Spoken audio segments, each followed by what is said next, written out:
इस दफा भी जनवरी में इस प्रकार की पिटीशन लगाई थी। ये पिटीशन लगती है एमईआरसी में, महाराष्ट्र इलेक्ट्रिसिटी रेगुलेटरी कमीशन के पास, जिसमें एमईआरसी स्टडी करता है कि इसमें कितनी उचित बाढ़ होनी चाहिए या घटना चाहिए, और सब स्टेक होल्डर्स, सारे सिटीजन से महाराष्ट्र के पूछता है कि आपकी कोई इसमें आपत्ति, ऑब्जेक्शन, सजेशन, कमेंट्स होंगे तो प्लीज बताइए, और महाराष्ट्र के अलग अलग ठिकानों पर इसकी पब्लिक हियरिंग होती है।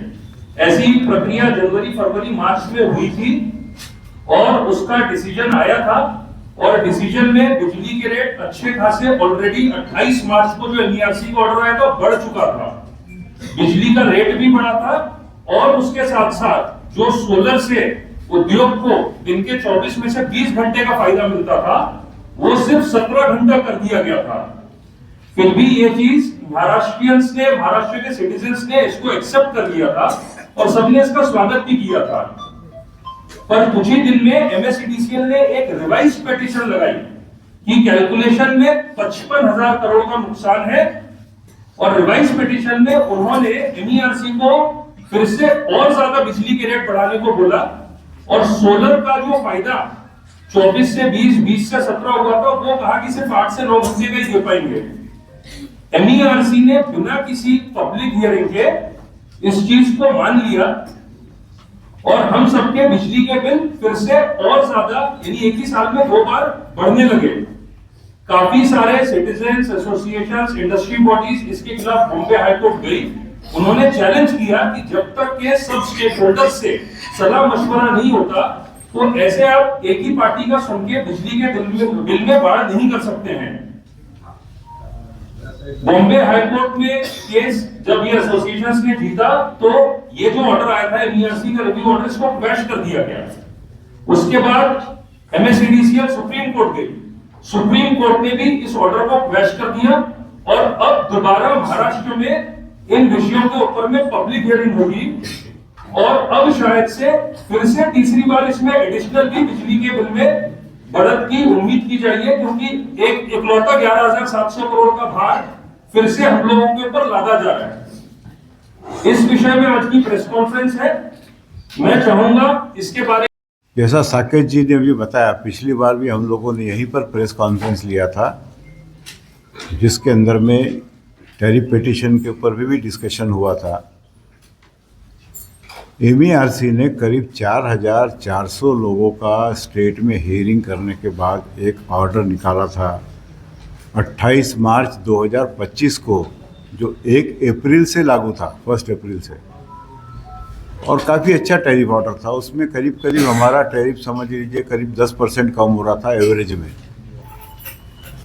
अब पता नहीं क्या हुआ कि एक ही दिन बाद एमएससीडीसीएल फिर से एमईआरसी में गई कि आपके ऑर्डर में बहुत सारी गलतियां हैं, तो एक रिव्यू पिटीशन फाइल किया, और सिर्फ 1 घंटे की सुनवाई के बाद एमईआरसी ने उस टैरिफ ऑर्डर को स्टे कर दिया, बिना कोई पब्लिक हियरिंग, बिना किसी को सुने। मैंने उसके अंदर में ऑब्जेक्शन फाइल किया था उसी में, और एक इंटरवेनिंग एप्लीकेशन भी मैंने डाली थी।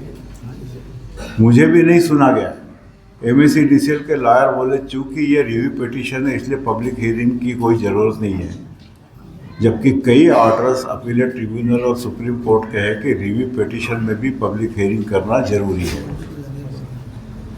और बिना किसी हियरिंग के जो ऑर्डर पास किया गया करीब 25 जून को, उस ऑर्डर में पुराने टैरिफ ऑर्डर के कंपैरिजन में करीब 20% टैरिफ राइज हो गया, 20%, और उसके अंदर में इतनी सारी डिफिशियंसीज बताई गई कि जिसके कारण 20% टैरिफ बढ़ गया, और बिना किसी पब्लिक हियरिंग के, किसी को सुना नहीं गया। इवन मैं इंटरवेनर था वीआईए की तरफ से, मुझे भी नहीं सुना गया, और वो ऑर्डर पास कर दिया। इसके अगेंस्ट में हम लोगों ने, हमारी एसोसिएशन से आके 11 एसोसिएशंस और सोलर के कुछ एसोसिएशंस, इसके अगेंस्ट में मुंबई हाई कोर्ट में हम लोगों ने अपील फाइल की, पिटीशन। ये बिना पब्लिक हियरिंग के जो भी ऑर्डर दिया गया है ये टोटली इलीगल है, और बॉम्बे हाई कोर्ट ने काफ़ी अच्छा ऑर्डर दिया, पूरा सुनवाई किया उन्होंने काफ़ी लंबे समय तक, और काफ़ी अच्छा ऑर्डर दिया। और उस ऑर्डर के द्वारा कमीशन का जो रिव्यू पिटीशन का ऑर्डर था इन केस नंबर 75, जिसके द्वारा टैरिफ बढ़ गया था, उसको क्वैश कर दिया और कमीशन को डायरेक्टिव दिया कि आप पब्लिक हेयरिंग करो। पब्लिक हेयरिंग करने के बाद ही आप इसको डिसीजन इसमें ले सकते, रिव्यू पिटीशन। दूसरा, उसमें जो मेरा एक ऑब्जर्वेशन कमीशन में था कि ये रिव्यू पिटीशन के फ्रेमवर्क में ये बैठता ही नहीं है। रिव्यू पिटीशन के फ्रेमवर्क में जो चीज़ें बैठती है उसके अंदर में बहुत लिमिटेड स्कोप होता है कि कहीं पर अरिथमेटिकल मिस्टेक है, जोड़ घटाने की मिस्टेक है, या कोई ऐसी चीज़ जो उनको उस समय नॉलेज में नहीं थी, बाद में वो नॉलेज में लाई गई है। इन लिमिटेड इशू पर ही रिव्यू होता है। मगर इसमें हाईकोर्ट ने भी बोला है कि आपने 95 पेजेस का रिव्यू पिटीशन का ऑर्डर दिया है, ये रिव्यू पिटीशन ही इलीगल है, ये रिव्यू पिटीशन के फ्रेमवर्क में बैठता ही नहीं है। तो आप पब्लिक हियरिंग करके बाद में डिसाइड कीजिए, और उसको क्वैश कर दिया उस ऑर्डर को। इसके अगेंस्ट में MSCDCL फिर से सुप्रीम कोर्ट में गई। सुप्रीम कोर्ट का जो ऑर्डर आया, उन्होंने हाई कोर्ट का ऑर्डर को कायम रखा, और सुप्रीम कोर्ट ने ये कहा है कि पैरा नंबर 48 कंटिन्यू रहेगा और 49 कंटिन्यू रहेगा हाई कोर्ट के ऑर्डर का। पैरा नंबर 48 में हाई कोर्ट ने क्या कहा था, MSCDCL के रिक्वेस्ट पे कि आप ये ऑर्डर क्वैश कर रहे हो, मगर हमको कुछ समय दीजिए सुप्रीम कोर्ट में फाइल करने के लिए। तो हाई कोर्ट ने उनको 4 हफ्ते का समय दिया था सुप्रीम कोर्ट में जाने के लिए। उसके बाद में हाई कोर्ट ने ये कहा था कि पुराना जो टैरिफ ऑर्डर है 28 मार्च वाला, वो लागू हो जाएगा।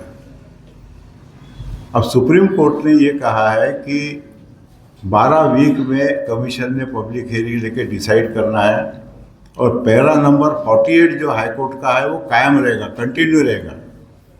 इसका मतलब ये है कि 4 वीक के बाद में पुराना टैरिफ ऑर्डर लागू हो जाना चाहिए। ये इंटरप्रिटेशन हमारा यही है कि 4 वीक बाद उन्होंने पुराना टैरिफ ऑर्डर फिर से लागू कर देना था, जो काफ़ी अच्छा टैरिफ ऑर्डर था। मगर अभी रिसेंटली जो बिल्स इशू किए गए नवंबर के पब्लिक को, वो फिर से रिव्यू ऑर्डर जो क्वैश हो चुका, उस रिव्यू ऑर्डर के बेस पे बिल इशू किए गए पूरे।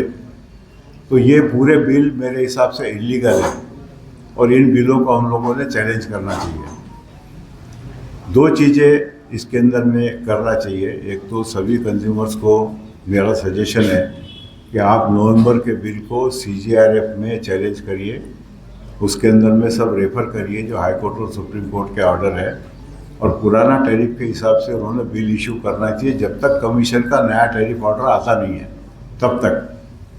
दूसरा, कमीशन ने जो MSCDCL ने फिर से रिव्यू पिटीशन फाइल किया कमीशन में, जो सुप्रीम कोर्ट ने बोला है कि आप पब्लिक हियरिंग करो रिव्यू पिटीशन पे, वो फिर से फाइल किया गया, जिसका हमको 26 तारीख तक रिटर्न सबमिशन MERC में देना है। ये मैंने डिटेल सबमिशन बनाया, पूरा नहीं पढ़ के बता रहा, आपको सारांश बता रहा हूँ। उसके अंदर में सबसे पहला मुद्दा तो ये है कि रिव्यू पिटीशन के फ्रेमवर्क में ये बैठता ही नहीं है। This is not a review petition. उसके बजाय MSCDCL ने पूरा ट्रू अप पिटीशन पूरा फाइल करना चाहिए, क्योंकि ऑलरेडी ट्रू अप पिटीशन का समय हो चुका है, और 1 अप्रैल से नया टैरिफ लागू होता है। कमीशन को हियरिंग के लिए 120 दिन लगते हैं। तो नया टैरिफ पिटीशन उन्होंने फाइल करना चाहिए पूरे ARR के रिक्वायरमेंट के हिसाब से, पूरा ट्रू अप में। और सबसे आश्चर्य की बात है, जो मैंने रिव्यू पिटीशन पढ़ा उसमें MSCDCL ने MERC के ज्यूरिसडिक्शन को ही चैलेंज किया है कि हमने जो कैपेक्स रिक्वायरमेंट दिया था, जो कैपिटल इन्वेस्टमेंट का प्लान हमने 5 साल का दिया था, उसको आपने रिजेक्ट कर दिया, और उसको आपने कंसिडरेशन में नहीं लिया है, उसको कैपिटलाइज नहीं किया है। दूसरा, उन्होंने ये बोला है कि कमीशन को ये भी अधिकार नहीं है कि हम कितना पावर परचेस कर रहे हैं, ये हमारी अथॉरिटी है। हम लोगों को कितना भी पावर परचेस कर रहे हैं, हमारा रिक्वायरमेंट क्या है हमें मालूम है, कमीशन को पता नहीं है वो चीज़। ऐसी चीज़ें उसमें डाली गई जिसमें चैलेंज में ट्रिब्यूनल में, अपीलेट ट्रिब्यूनल में उन्होंने एनरॉन के फेवर में फैसला दिया, RGPPL के, फिर सुप्रीम कोर्ट में गए, सुप्रीम कोर्ट ने फिर उनके फेवर में फैसला दिया। उसका फिक्स कॉस्ट 11,000 करोड़ रुपए का बर्डन हमारे ऊपर आ रहा है इनकी गलतियों के लिए। वो जो एग्रीमेंट किया था उस समय मैं भी कंज्यूमर रिप्रेजेंटेटिव था, हमको कुछ ना तो डिस्क्लोज किया गया ना हमको बताया गया कि ऐसा पिटीशन है। अभी MERC के अंदर में कंज्यूमर रिप्रेजेंटेटिव्स की पोस्ट होती थी, जिसमें मैं भी रिप्रेजेंटेटिव था, विदर्भ को रिप्रेजेंट करता था, वो सब खत्म कर दिया गया। किसी की कोई सुनवाई नहीं है, कोई कंज्यूमर रिप्रेजेंटेटिव नहीं है, कोई इंस्टीट्यूशनल रिप्रेजेंटेटिव नहीं है, जबकि प्रोविजंस है एक्ट में कि ये होना चाहिए, और यूनिलैटरली ऐसे ऐसे डिसीजन हो रहे हैं। तो एक तो ये जो रिव्यू पिटीशन है, इसके अगेंस्ट में हमको जो सबमिशन देना है, इसमें जो लीगल तो मैंने बताया, टेक्निकल सबमिशन के डिटेल्स बाद में मैं और दूंगा, मगर टेक्निकल सबमिशन में अभी स्टडी कर रहा हूँ मैं। काफ़ी बड़ा पिटीशन है, करीब करीब ये 300-400 पेज का पिटीशन है, जो कि रिव्यू पिटीशन के फ्रेमवर्क में बैठता नहीं है। अब इसके बाद में सेकंड स्टेप जो हम लोगों ने लेना चाहिए, आज स्टेट में एक ही लाइसेंसी है। 2003 के एक्ट में आया था कि आपको एक पैरेलल लाइसेंसी सेम एरिया में आ सकता है इस कंपटीशन डेवलप करने के लिए सेक्टर में। किसी को आने नहीं दिया गया, और MSEDCL के भरोसे हम लोग बैठे, कितना भी टैरिफ बढ़ाओ, कुछ भी करो, हमको पावर उनसे ही लेना है। अभी टोरेंट पावर की, अडानी पावर की एप्लीकेशन 3 साल से पेंडिंग थी कमीशन में। पिछली बार मैंने प्रेस में लिया था, तो उन्होंने टोरेंट पावर को अप्रूवल दिया था, अडानी को अप्रूवल दिया है। उसका पब्लिक हियरिंग हुआ था, नागपुर के लिए भी हुआ था पब्लिक हियरिंग, जिसमें टोरेंट पावर ने एप्लीकेशन डाली थी डिस्ट्रीब्यूशन लाइसेंस के लिए। वो एक पैरेलल लाइसेंस ही हो सकता था MSEDCL के इसमें। उस हियरिंग को होके भी आज 4 महीने हो गए। उस हियरिंग में जो लोग आए थे, उसमें मोस्टली MSEDCL के एम्प्लॉयज़, उनके यूनियंस और उनके ये सब लोगों ने अपोज किया। जब एक्ट में प्रोविजन है कि दूसरा लाइसेंस और आना चाहिए, आ सकता है, तो फिर अपोज करने का सवाल ही नहीं आता है। आप अगर अपना पावर सेक्टर सुधारोगे, आप अगर हम लोगों को रिलायबल पावर दोगे, कॉम्पिटिटिव रेट में दोगे, तो हम दूसरे लाइसेंसी के पास क्यों जाएंगे? तो आज दूसरे लाइसेंसी की स्टेट में बहुत ज़रूरत है, और सभी लोगों को इसके लिए आवाज़ उठानी है कि there should be a second licensee in the state. दूसरे ऑप्शंस हमारे पास ये है कि हम हमारा खुद का पावर जनरेट करें, जैसे सोलर है या विंड है या ग्रुप नेट मीटरिंग है या वर्चुअल नेट मीटरिंग है। ऐसे बहुत सारे ऑप्शंस हैं जिसमें कंज्यूमर जा सकते हैं। हम अभी MSEDCL पे डिपेंडेंट ज़्यादा दिन नहीं रह सकते, और आगे क्या होगा ये हम आज बोल नहीं सकते इसके लिए। इसलिए हम लोगों को इस सब चीज़ें उठाना है। तो ये मैंने कुछ सजेशन दिए थे। मेरा पेज सबमिशन तो काफ़ी बड़ा है, हाँ, मैं ये व्हाट्सएप कर देंगे। और इसमें जो कंज्यूमर्स को मैंने सजेशन दिए थे, एक तो खुद का पावर, दूसरा पैरेलल लाइसेंसी की बहुत ज़रूरत है जो सेक्शन 14 में बताया हुआ है एक्ट के, और इसके बाद में इसमें ट्रू अप पिटीशन फाइल करना चाहिए इन्होंने instead of this review petition. और रिव्यू पिटीशन टोटली इलीगल है, ये हमको डिटेल सबमिशन MERC में देना चाहिए। अभी काफ़ी लोगों को और बोलना है, आप लोगों को कोई प्रश्न होंगे तो मुझे बाद में कर सकते हैं। तो हाँ, बाकी अभी सर एक महत्वपूर्ण प्रश्न मैं बीच में पूछूंगा आपसे। हाल ही में जो टैरिफ रेट बढ़ाए गए, उसमें सरकार का ये कहना है कि आने वाले दिनों में 10% बिल लोगों को कम आएगा, एक चीज। दूसरा, जब बिल बढ़ के आ रहे थे तो सरकार से ये जनता ने पूछा था कि ऐसे बिल बढ़ के क्यों आ रहे हैं, तो उन्होंने कहा था कि इसमें जंक वायरस आया है। अब आप आइडेंटिफाई करें कि जंक वायरस होता क्या है एक्चुअली, और इसके लिए सुनवाई कहाँ होगी? जंक वायरस तो मेरे लिए भी एक नया विषय है और नया शब्द है। मैंने तो कभी सुना नहीं जंक वायरस आता है। दूसरी चीज़ क्या है कि हर चीज़ सेंट्रलाइज्ड है। जब तक ये डिसेंट्रलाइज नहीं होगा, यहाँ पर कोई बिलों में प्रॉब्लम आता है, इन लोगों को कांटेक्ट करते हैं, तो ये लोग क्या कहते हैं, ये सॉफ्टवेयर से बन के आया बॉम्बे से, हमें कुछ पता नहीं, आप वहाँ कांटेक्ट करिए। तो एक तो डिसेंट्रलाइजेशन, ऐसे बहुत सारे विषय हैं कि डिसेंट्रलाइजेशन होना चाहिए, यहाँ पर पावर ट्रांसफ़र होना चाहिए। हर चीज़ के लिए हमको मुंबई भागने की ज़रूरत नहीं होना चाहिए। तो वो सब्जेक्ट आज का नहीं है, इसलिए मैं बता रहा हूँ। बाकी जंक वायरस जैसी कोई चीज़ नहीं। सर, आपने बिल के बढ़ोतरी की बात की कि कंप्लेंट करना चाहिए। जो स्मार्ट मीटर जब से लगे हैं, ये सभी भुक्त हो गए कि उनके बिल बढ़ के आए हैं। जो मैंने आपसे क्वेश्चन किया कि सरकार का ये कहना है कि टेक्निकल इश्यूज होने की वजह से उसमें जंक वायरस आया है। मिशन है, एक तो पहला आपने कंप्लेंट डालना चाहिए कि मीटर आपका ज़्यादा रिकॉर्ड कर रहा है, उस मीटर को टेस्ट करवाना चाहिए। मीटर टेस्टिंग की फैसिलिटी इनके पास नागपुर में है। आप तो कह रहे मुझे खुद प्रॉब्लम हुआ है, तो मीटर के टेस्टिंग बेंच पे मैंने क्वेश्चन उठाया। जो टेस्ट उन्होंने किया, जो उनके पास में जितने होना चाहिए कि lagging power factor, leading power factor, सब पे टेस्ट होना चाहिए, सब पे टेस्ट नहीं हो रही। तो ये मैंने direct chief engineer commercial, chief engineer testing से बात किया, तो बोले वो सब फैसिलिटी इसमें है टेस्टिंग बेंच में, मगर ये लोग पूरी तौर से टेस्ट नहीं करते मीटर को। तो आपके पास यही ऑप्शन है कि मीटर को आप टेस्ट करवाइए। और दूसरा सबसे बड़ा ऑप्शन है, जो बड़े कंज्यूमर है उन्होंने खुद का एक सीरीज मीटर लगाना चाहिए उसके साथ में, तो आपको पक्का पता लग जाएगा कि आपका एक्चुअल कंजम्पशन। मीटर टेस्टिंग के बारे में निःशुल्क टेस्टिंग नहीं होती है, उसके लिए कंज्यूमर से पेमेंट जमा करने बोला जाता है। देखिए ऐसा है, आपने अगर डिस्प्यूट रेज किया कि मीटर मेरा सही रिकॉर्ड नहीं कर रहा, उसको टेस्टिंग करवाओ, तो उसके अंदर में वो नॉर्मली अमाउंट मांगना नहीं चाहिए उन्होंने। अगर मीटर सही है टेस्टिंग के बाद में तो फिर वो टेस्टिंग चार्जेस ले सकते हैं, और अगर मीटर में एरर निकला तो फिर वो टेस्टिंग चार्ज आपसे नहीं ले सकते, वो रिफंड हो जाता है। सर मार्च और जून की टैरिफ बढ़ोतरी से VIA को कितना नुकसान? देखिए VIA करके नुकसान नहीं हुआ, ये जो मैं एवरेज कंज्यूमर्स की बात कर रहा हूँ, छोटे से बड़े कंज्यूमर्स हर एक को अलग अलग लेवल पे प्रॉब्लम आए हैं, मगर एवरेज में मार्च का 28 मार्च का और जो जून का ऑर्डर, इसमें करीब 20% का एवरेज राइज है, 20%। सीएम जी ने ये भी कहा था कि जैसे सौर ऊर्जा लगाते हैं इसके रेट भी कम होने वाले हैं, तो आप उससे रिलेटेड किसके रेट कम होने वाले?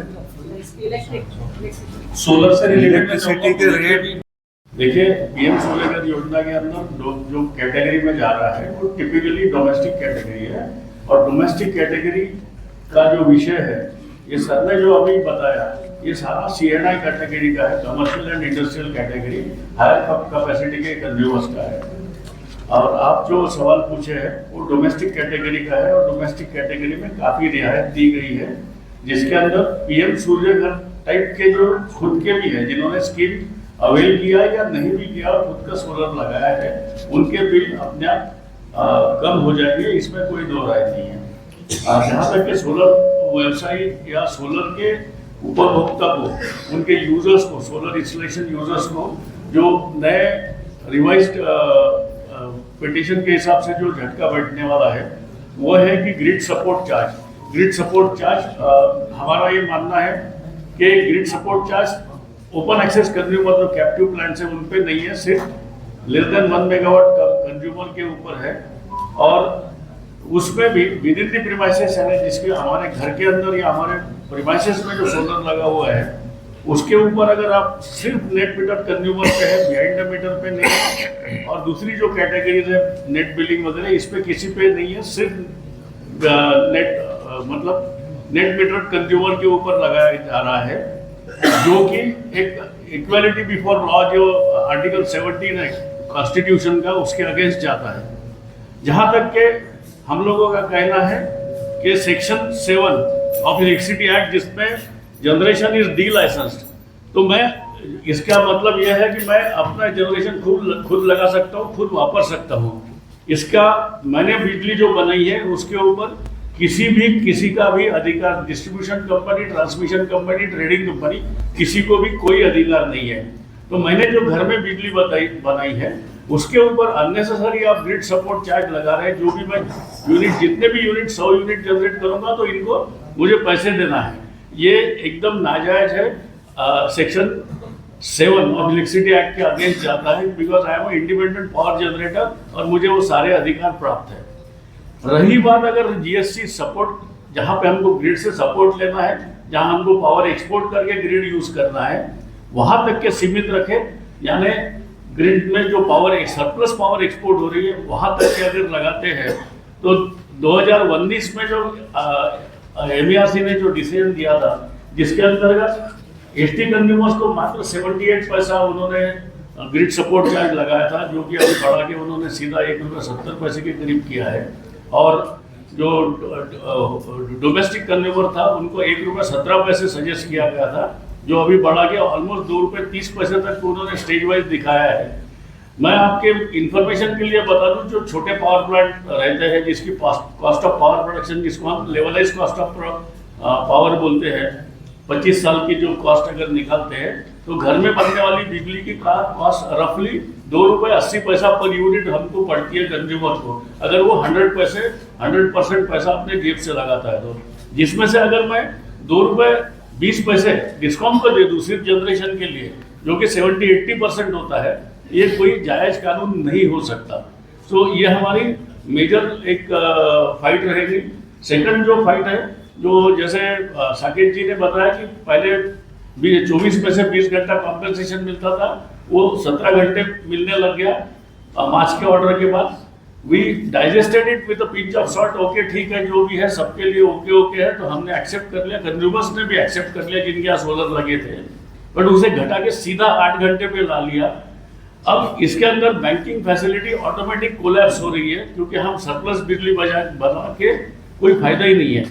तो नेट मीटर कंज्यूमर के लिए बहुत बड़ा धोखा है, जिन्होंने अपने गवर्नमेंट के पॉलिसी के ऊपर, गवर्नमेंट के डिसीजन के ऊपर, गवर्नमेंट के कमिटमेंट्स के ऊपर सबने भरोसा रख के अपने जेब से लोन लेके अपने अपने घरों में, अपने अपने व्यवसायिक जगहों पे, अपने अपने फैक्ट्रियों में उन्होंने जो अपने अपने सोलर प्लांट लगाए हैं, जो कि उनके 17 घंटे 20 घंटे की बिजली आपूर्ति के हिसाब से डिजाइन किए गए हैं, उनके इन्वेस्टमेंट हो चुके हैं, 20 साल के एग्रीमेंट साइन हो गए हैं, और आप अचानक एक ऑर्डर निकाल के उसको सिर्फ 8 घंटे पे एडजस्टमेंट पे ला रहे हैं। ये एकदम गलत है। ये स्टेप्स के वजह से लोगों का सरकार के ऊपर से विश्वास उठ जाएगा, और आगे की जो आने वाली स्कीम्स है, जैसे BESS है, बैटरी स्टोरेज सिस्टम, बड़े पैमाने पे अभी गवर्नमेंट ऑफ इंडिया पुश कर रही है रिन्यूएबल एनर्जी रिसोर्सेज के लिए, उस पे ऊपर भी लोग भरोसा नहीं रखेंगे, ना कि बैंक्स लोन देंगे, क्योंकि बैंक को ये ट्रैक रिकॉर्ड मिल जाएगा कि 5 साल के बाद हर साल कानून बदलता है, और इसके ऊपर हम फंडिंग नहीं करेंगे, लोगों को लोन्स तक के नहीं मिलेंगे। इस टाइप के प्रोजेक्ट्स आने में बड़ी दिक्कत होंगी। तो ये MERC ने देखने लायक मुद्दा है। सोलर के एंगल से 2-3 पॉइंट है जो मैंने आपको बता दिए। मैं अभी इंडस्ट्री के लिए मोहता जी के पास माइक दूंगा। कि आपने जुलाई में जो रिव्यू पिटीशन आया था, उस समय जो प्रेस कॉन्फ्रेंस में हमने बातें कही थी, और हमने जो हाई कोर्ट में मैटर लेके गए, उसके बाद जो हाई कोर्ट का जो रिजल्ट आया, बाद में सुप्रीम कोर्ट का जो रिजल्ट आया, उसके बाद में जो हमने प्रेस नोट दिया अभी दिसंबर 5-6 को, आपने जिस प्रॉपरली उसे प्रेजेंट किया, उसके लिए आप लोगों का बहुत बहुत धन्यवाद। साथ ही मैं हाई कोर्ट और supreme court, honourable supreme court का भी धन्यवाद देना चाहूँगा कि उन्होंने ड्यू प्रोसेस ऑफ लॉ को फॉलो किया, और एक पब्लिक का ओपिनियन जानने के बाद ही रिव्यू होना चाहिए, इस चीज की वैल्यू करी। आज मैं आप लोगों को यही बोलना चाहूंगा, जुलाई 6 या जुलाई के फर्स्ट वीक में हम लोग यहाँ बैठे थे, आप लोग बहुत सारे लोग यहाँ पर थे। उस दिन हमने कहा था कि ये यदि बिलिंग इस टैरिफ से होगी तो हमारे बिल के दर बढ़ेंगे, जैसा कि अभी इन्होंने सवाल भी पूछा था। और मैं आपको बता देता हूँ कि हमारे बिल के दर 10 से 20% ज्यादा आए हैं। जो अप्रैल में, जून में जो बिल आए थे, या अप्रैल के पहले जो बिल आ रहे थे, उससे 10 से 20% बिल में इजाफा होके ही आया था। इसके बावजूद कि हमारे ऑनरेबल CM ने कहा था कि हमारा टैरिफ कम होगा, आगे वाले साल में भी कम होगा, और उसमें भी ऐसे भी अदरवाइज कम होगा, बट वैसा नहीं था, और हमें ये मालूम था। और अभी जो रिव्यू पिटीशन आया है, उसमें जैसा गोयनका जी ने ऑलरेडी कहा है, इवन 11,000 करोड़ को भी सम्मिलित किया गया है, जो कि पिछले रिव्यू पिटीशन में भी नहीं था। तो अभी रिव्यू पिटीशन में 80,000 करोड़ ऐड हुए, तो उससे हमारे 1.5 से 2 रुपए बढ़े। अभी 11,000 का और एक उन्होंने डाल दिया है, तो वो 80,000 प्लस 11,000 यानी 91,000 करोड़ का यदि भार पूरी तरह हम पर आएगा, तो ऑलरेडी जो दर अभी चल रही है उससे और ज्यादा इजाफा हो जाएगा, जो कि इंडस्ट्री के लिए बिल्कुल भी सही नहीं है। ऑलरेडी इंडस्ट्री में मैं आपको बता दूं, हम एक सर्वे लेके देने का सोच भी रहे हैं CM सर को, क्योंकि उन्हें हमें ज्ञात कराना है, he is the energy minister, कि टैरिफ बढ़ के आ रहा है। और जो वो बात कहते हैं कि अगले 4 साल में जाके कम होगा, तो हो सकता है आगे 4 साल में थोड़ा कम हो रहा है, लेकिन तो भी जो दर मार्च में थी या उसके पहले थी, उससे बढ़ के ही है।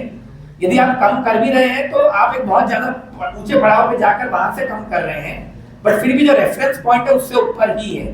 तो हमारा ये रिक्वेस्ट है गवर्नमेंट से कि इंडस्ट्री के लिए टैरिफ रीजनेबल रखना जरूरी है। कॉम्पिटिटिव वर्ल्ड है, कोयले की दर कम हो रही है, वर्ल्ड ओवर पावर की कॉस्ट कम हो रही है, सोलार की कीमतें कम हो रही है, GST भी कम हुआ है सोलार पे, सभी चीजों पे। ये सब होने के बाद जो बेनिफिट हमें मिल सकता है, चाहे वो ऑल्टरनेट मीन्स, जो गोयनका जी ने कहा कि सब अपने अपने मीन्स पे चले जाएं, तो हम अपने अपने मीन्स पे जाने के लिए तैयार हैं, लेकिन उसके लिए जो सुविधाएं जो प्रोवाइड करनी है, 5 मेगावाट का नेट मीटरिंग MERC ने डिक्लेयर किया हुआ है, लेकिन उसे इंप्लीमेंट नहीं किया जा रहा। ओपन एक्सेस लेने के लिए जो एक प्रोसीजर दिया हुआ है, जो एक पूरी प्रक्रिया बताई हुई है, उसे इंप्लीमेंट करने में बहुत देर और बहुत समय लगाया जाता है। इन चीजों की तकलीफ के कारण अभी हम इस बार रिव्यू पिटीशन में सारे इंडस्ट्रियलिस्ट को अपील करेंगे कि आप लोग हमारे पोल में पार्टिसिपेट करें कि बताएं गवर्नमेंट को कि हमारा दर बढ़ के आ रहा है या सेम आ रहा है या कम आ रहा है।